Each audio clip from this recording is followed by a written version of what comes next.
पोपटलाल पूरे दिल्ली शहर में बड़ी बड़ी डींगे मारने के लिए प्रसिद्ध था। साथ ही वो अव्वल दर्जे का पेटू भी था। उसकी इस आदत के चलते कोई भी आदमी उसे अपने घर भोज पर नहीं बुलाता था।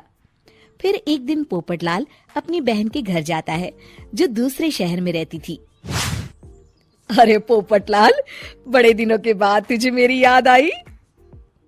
माय डियर बहना, तू तो जानती है मैं अपने कारोबार में कितना व्यस्त रहता हूँ। हाँ, तेरी बात भी सही है। अब आया है तो कुछ दिन ठहर के जाना। अरे दीदी, ये भी कोई कहने की बात है। श्यामा देवी पोपटलाल को रहने के लिए एक कमरा दे देती है। अगली सुबह पोपटलाल जोर जोर से गरारे करना शुरू कर देता है। नकुल की पत्नी नींद से जाग जाती है और घबराकर अपने पति नकुल को जगाती है। अरे उठिए, लगता है हमारे घर में कोई जानवर घुस आया है।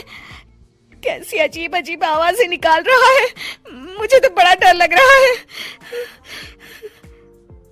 अरे कोई जानवर नहीं है भाग्यवान, पोपटलाल मामा जी हैं, अपना गला साफ कर रहे हैं। इतनी सुबह सुबह? अभी तो सिर्फ 4 बजे हैं। मामा जी इसी तरह से जल्दी उठ जाते हैं। अच्छा, ठीक है।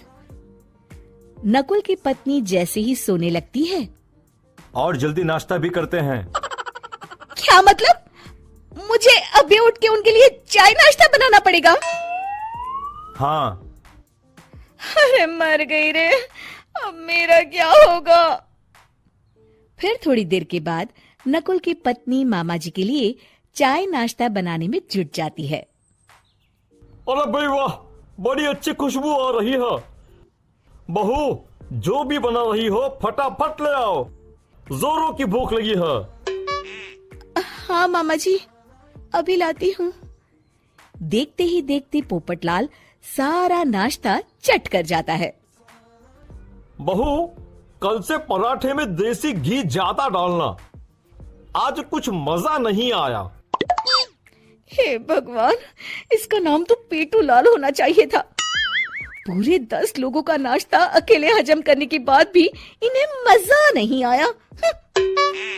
इस तरह रोज पोपटलाल सुबह सुबह घर के सभी लोगों को नींद से बेवक्त जगा देता था और हमेशा खाने की उल्टी सीधी फरमाइश करते रहता था।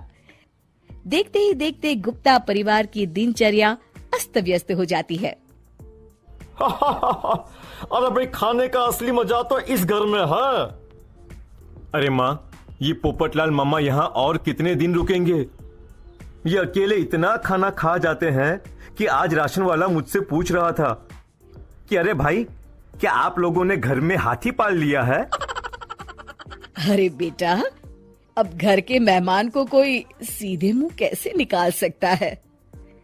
माँ जी, अब बर्दाश्त की इंतहा हो गई है। मैं अकेले इतना काम नहीं कर सकती। आखिर मैं भी इंसान हूँ। मैं कल ही अपने मायके चली जाऊंगी। अरे भाग्यवान, हम सबको मुसीबत में अकेला छोड़कर तुम कहाँ जा रही हो? जरा सब्र करो, मैं कुछ सोचता हूँ। अगले दिन एक डॉक्टर साहब उस घर में आते हैं। अरे नकुल बेटा, ये डॉक्टर यहाँ क्यों आया है? अरे मामा जी, माँ की तबीयत बहुत खराब है। तबीयत तो खराब होगी ही, तुम लोग उल्टा सीधा खाना जो खाते रहते हो। देखो नकुल, मैं तुम्हारा फैमिली डॉक्टर हूं, इसलिए आज से मैं जो कहूंगा तुम सबको वही खाना रोज खाना पड़ेगा। आजकल कितनी बीमारियां फैल रही हैं, पता भी है तुम्हें? आज से तुम सब सिर्फ सलाद और करेले का जूस पियोगे, समझे? डॉक्टर अंकल, आप ठीक कहते हैं। पोपटलाल घबरा के, अरे क्या खाक ठीक है भांजे, ये डॉक्टर सीधे सीधे हमें घास फूस खाने के लिए कह रहा है। अरे मैं कहता हूँ भगा इस डॉक्टर के बच्चे को यहाँ से। अरे मामा जी, डॉक्टर साहब ठीक ही तो कह रहे हैं। इसी बहाने आपका इतना बड़ा पेट जो बाहर निकला हुआ है वो अंदर हो जाएगा। इस तरह गुप्ता परिवार रोज खाने में सिर्फ सलाद खाना शुरू कर देता है। बेचारे पोपटलाल का बुरा हाल हो जाता है। ये लीजिए मामा जी, ताजा ताजा करेले का जूस। अरे नहीं नहीं बहू, मैं मरने से पहले मरना नहीं चाहता। मुझे तुम लोग माफ करो। यह भेड़ बकरी वाली जिंदगी तुम लोगों को मुबारक हो। मैं तो चला यहाँ से। पोपटलाल अगले दिन ही घर छोड़कर चला जाता है।